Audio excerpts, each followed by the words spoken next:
Kita akan adakan kerjasama dengan beberapa perguruan tinggi di Malaysia, Thailand, dan Singapura.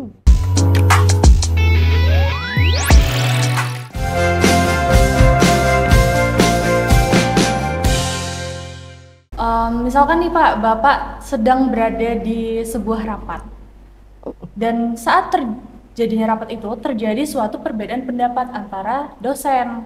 Bagaimana cara Bapak mengatasi hal tersebut, Pak? Ya, perbedaan pendapat di dalam sebuah pertemuan itu sering kita temukan dan kita lakukan antara ya di dalam peserta rapat. Dan kita tadi kembali seperti yang Bapak sampaikan tadi, di dalam perbedaan yang seperti ini, kita hal-hal yang seperti itu wajar-wajar saja terjadi. Iya, benar. Karena seberapa banyak peserta dalam pertemuan itu, maka pikiran yang dimiliki itu pun sebanyak itu juga perbedaannya. Ada yang mendukung, ada yang berbeda, bermacam-macam. Nah, kita harus mampu mengakomodir pendapat itu, pendapat dari peserta rapat. Terkadang memang kalau kita kurang jeli memperhatikan itu, bahkan mungkin ikut memprovokasi perbedaan itu, bisa berujung kepada pertengkaran. Benar sekali. Kita tidak mau hal itu terjadi, maka kita harus bisa menengahi. Baik, pendapat seseorang yang berbeda itu pada prinsipnya baik juga, bagus juga. Tetapi kita harus memilih dari pendapat yang berbeda itu mana yang terbaik untuk kepentingan kita. Nah, jadi harus kita bisa menentukan mana yang terbaik.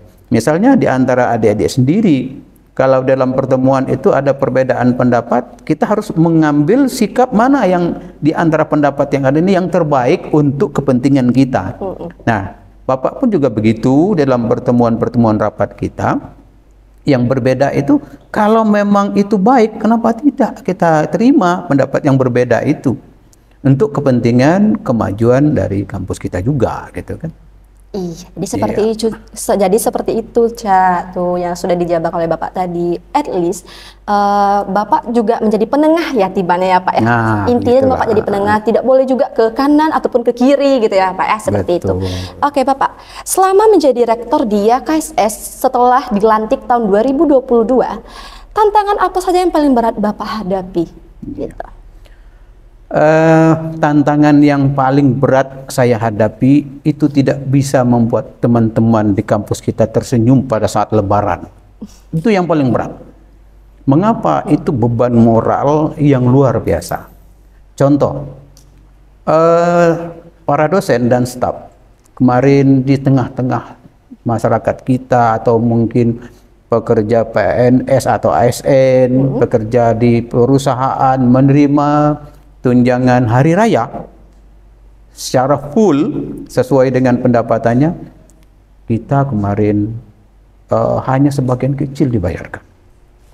Jadi saya sebagai pimpinan berusaha kita meyakinkan pihak, tentu ke atasan kita. Siapa atasan kita? Yayasan. Supaya dibayarkan, itu hak dari semua karyawan, semua dosen yang ada di tempat kita. Tapi apa boleh buat, saya juga terbatas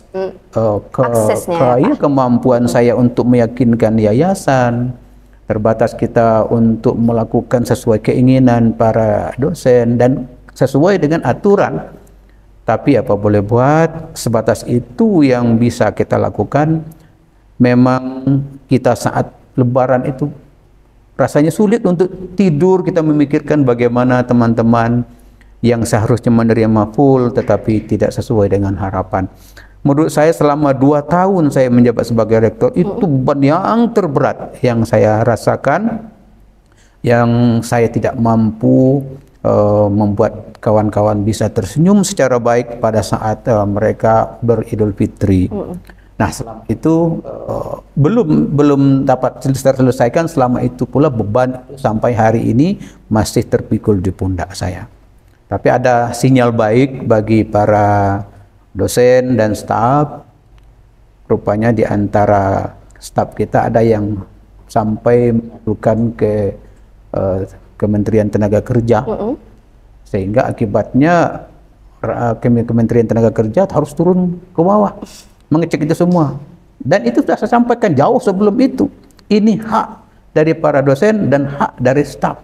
tidak boleh dipotong, tidak boleh dikurangi.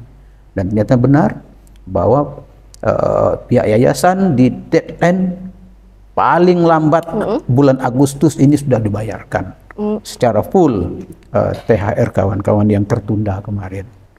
Barangkali itu Nanda yang paling berat yang Bapak alam. Kalau kerjaan lain-lain itu ya kita bersama-sama melaksanakannya sehingga yang berat ya bisa juga ringan. Tapi kalau itu beban moral yang luar biasa bagi saya sebagai seorang rektor. Iya, benar sekali. Karena baik lagi kalau tanggung jawab Bapak sudah Bapak kembangkan ya Pak ya, sudah Bapak sudah Bapak usahakan juga. Tetapi apa daya karena kan keterbatasan dari jabatan kewenangan Bapak, iya kewenangan Bapak gitu.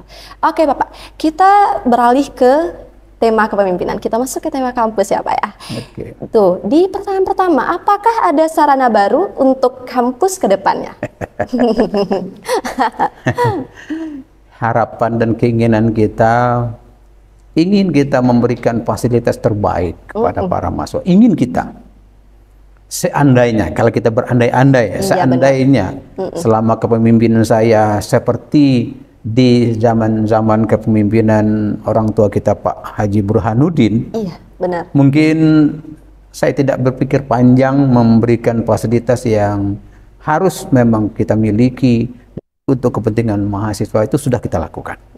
Tetapi ya kita memang dibatasi oleh kewenangan kita oleh yayasan, sehingga ya kita ingin mengajukan sarana prasarana untuk mahasiswa, untuk kepentingan mahasiswa kita ajukan, tapi sampai hari ini ya belum lagi dikabulkan. Ya kita harus selalu ikhlas dan bersabar saja untuk menerima itu. Ya mudah-mudahan kalau jumlah mahasiswa kita semakin banyak nanti, mungkin dengan kondisi itu akan membuat kita bisa berpikir lebih jauh untuk menyiapkan fasilitas-fasilitas baik itu untuk mahasiswa maupun untuk para dosen dan staf sendiri gitu. Benar sekali. Dan apa yang akan kita buat, kita tunggu saja. Iya benar, kejutan ya Pak ya. Jadi seperti itu Cia, tunggu saja kejutan selanjutnya. Kalau Bapak sebagai rektor sudah mengusahakan ya Pak ya, kembali lagi keputusan itu yang ada di yayasan begitu ya Pak. Oke, selanjutnya Caca. Oke, pertanyaan kedua Pak. Apakah Bapak ke depannya akan bekerja sama dengan kampus nasional maupun internasional? Kerjasama kita itu sudah kita rintis dari lama, dan selama kepemimpinan Bapak sendiri itu sudah kita lakukan kerjasama dengan pihak-pihak kampus yang ternama, baik itu secara langsung kita hadir di sana maupun kita secara tidak langsung. Artinya secara tidak langsung itu dokumennya kita kirimkan kepada beberapa perguruan tinggi nasional sudah kita lakukan.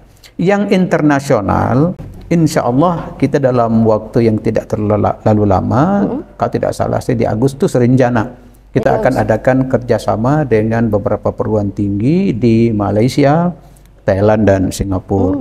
Mudah-mudahan itu bisa dapat terwujud. Kita akan nanti lakukan MOU dengan pihak-pihak seperti yang Bapak sebutkan tadi. Itu ada beberapa perguruan tinggi. Itu yang men-setting itu kebetulan Bu Dr. Nani Setianingsih. Itu yang menggagas itu, sehingga kita diminta untuk sama-sama hadir. Mudah-mudahan saya bisa nanti sebagai rektor hadir bersama-sama dengan Bu Nani atau barangkali dengan beberapa pejabat yang lain untuk kerjasamanya. Dan itu memang semakin banyak kerjasama kita itu akan meningkatkan rating kampus kita sendiri gitu. Tetapi kalau semakin sedikit kerjasamanya, ya kita semakin tidak dikenal gitu. Iya benar sekali Pak. Bapak, dari MOU yang Bapak katakan ke Malaysia, Thailand, yang terakhir apa tadi? Mohon maaf Pak. Singapura. Apakah Bapak yakin bahwa MOU ini kan berjalan dengan lancar ke depannya seperti itu? Jika saya bisa berangkat nanti dan direstui oleh pihak yayasan, saya sangat optimis. Karena memang mereka di sana pun sama halnya dengan kita, juga membutuhkan kerjasama ini, MOU ini. Jadi tidak hanya MOU, tetapi juga MOA-nya dan IA-nya. Karena yang diakui apabila diakreditasi itu adalah MOA dan IA. Artinya dosen itu bekerja sama dengan perguruan tinggi yang kita lakukan MOU itu. Kalau MOU itu hanya pintu masuknya ke dalam sebuah kerjasama. Tapi yang melaksanakan kerjasama yaitu tadi para dosen, kemudian pejabat-pejabat lainnya, itu yang akan diakui dan memiliki nilai pada saat kita dilakukan akreditasi. Gitu. Iya, benar sekali. Kita doakan semoga berjalan dengan lancar ke depannya nanti. Amin, ya Pak ya. Amin. Dan satu lagi Pak, ini kan kampus IAKSS ini kan amat sangat banyak sekali prestasi ya Pak. Terakhir ada juga yang memenangkan ini Bujang Gadis Bungo tahun 2023 tahun 2023 kemarin. Nah, dari sekian banyak mahasiswa yang berprestasi ini, apa yang diberikan oleh kampus dan untuk mahasiswa tersebut gitu? Nah, itu yang saya merasa sangat tersentuh. Perasaan saya itu seharusnya kampus ini hadir pada saat mereka berprestasi, dan tidak saja fisiknya hadir, tetapi bagaimana memberikan motivasi kepada mereka untuk berprestasi lagi. Apakah dalam bentuk finansial ataupun bentuk-bentuk lain yang sifatnya memberikan support kepada adik-adik dan mahasiswa yang berprestasi di bidangnya. Tidak hanya Bujang Gadis, ada juga di bidang olahraga dan di bidang lainnya. Kita memang harus hadir dan memberikan support. Namun sejauh ini memang sudah ada kita berikan entah Pak ya, apakah namanya sertifikat, apakah, tetapi masih sangat terbatas sekali. Padahal mereka berprestasi itu kan bukan sedikit susah payahnya. Iya benar. Nah, tetapi selama ini baru sifatnya dukungan-dukungan yang belum maksimal kalau menurut saya. Nah, oleh sebab itu saya berkeinginan ke depan, jika Allah merestui dan kondisi keuangan kita memang nanti bisa kita lakukan hal itu dan disupport juga oleh yayasan. Di setiap mahasiswa yang memiliki prestasi-prestasi gemilang ini, kita harus memang memberikan penghargaan kepada mahasiswa ini. Termasuk seperti adik-adiknya sekarang. Untuk menjadi host itu bukan gampang ya, perlu keterampilan, perlu kepengetahuan, perlu keberanian, sehingga kita bisa menanyai siapa yang di hadapan kita itu. Tidak mudah untuk melakukan sebagai host, bertanya seperti halnya di TVRI atau di televisi-televisi swasta itu sulit. Nah, ini kan masuk prestasi. Kampus harus memberikan penghargaan kepada mahasiswa yang seperti ini. Jadi bentuk penghargaan itu ya bermacam-macam sebenarnya yang bisa dilakukan. Tentu saya kan memiliki pembantu saya, ada wakil rektor 1, wakil rektor 2, wakil rektor 3, yang kesemuanya itu harus bersinergi, melihat, memperhatikan mahasiswa yang berprestasi. Mereka harus turun, mereka tinggal lapor, Pak Rektor, ini masuk kita prestasi, kita berikan ini. Nah, ingin saya itu seperti itu.